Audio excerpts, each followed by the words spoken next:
মাধ্যমিক ও উচ্চ মাধ্যমিক পরীক্ষার কৃতিত্বের সঙ্গে উত্তীর্ণ ছাত্রছাত্রীদের উৎসাহ ও অনুপ্রেরণা দিতে ভারতীয় জনতা পার্টির ৮ নং টাউন বর্দোয়ালি মণ্ডলের উদ্যোগে এক সংবর্ধনা অনুষ্ঠানের আয়োজন করা হয় আগরতলা শ্যামাপ্রসাদ টাউন হলে।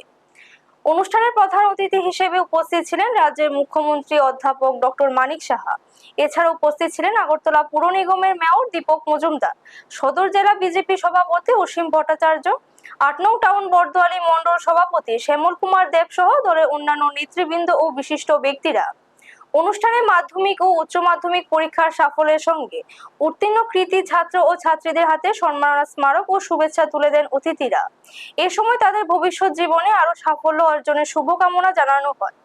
এদিন মুখ্যমন্ত্রী ডক্টর মানিক সাহা শিক্ষার্থীদের উদ্দেশ্যে বলেন, অধ্যাবসায়, নিয়মাবর্তিতা ও কঠোর পরিশ্রমে জীবনের সাফল্যের মূল চাবিকাঠি। তিনি শিক্ষার্থীদের শুধু পরীক্ষায় ভালো ফল নয়, আদর্শ ও মানবিক মূল্যবোধ সম্পূর্ণ নাগরিক হিসেবে নিজেদের গড়ে তোলার আহ্বান জানান। অনুষ্ঠানে কৃতী শিক্ষার্থীদের পাশাপাশি তাদের অভিভাবকদেরও অভিনন্দন জানানো হয়। আয়োজকদের মতে এই ধরনের উদ্যোগ আগামী প্রজন্মকে শিক্ষার প্রতি আরো উৎসাহিত করবে এবং মেধাবী শিক্ষার্থীদের এগিয়ে যেতে অনুপ্রেরণা যোগাবে। ব্যুরো রিপোর্ট, নিউজ তৎকাল 24।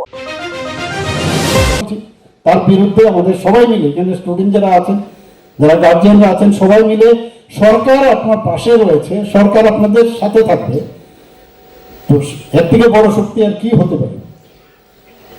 আজকে এখানে আমাদের এই আদর্শকে সামনে রেখে আমাদের সামনের দিকে নতুন প্রজন্ম, যাদের আমি বারবার এই কথাটা বলি যে আমি 400 মিটার যখন রিলে রেস, যখন ব্যাটনটা আমরা নেক্সট টু নেক্সট আলটিমেটলি গিয়ে সেটা ফিনিশিং হতো, তো এই ব্যাটন তো প্রপার যে জেনারেশন তাদেরকে দিতে হবে।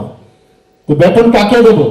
যে নাকি ঠিক ভালো করে পড়তে পারবে, তার জন্য তার পরিশ্রম, তার নিষ্ঠা, তার প্র্যাকটিস, খেলার সাথে অনেক সময় তুলনা করা যায় জীবনযাত্রার ক্ষেত্রেও।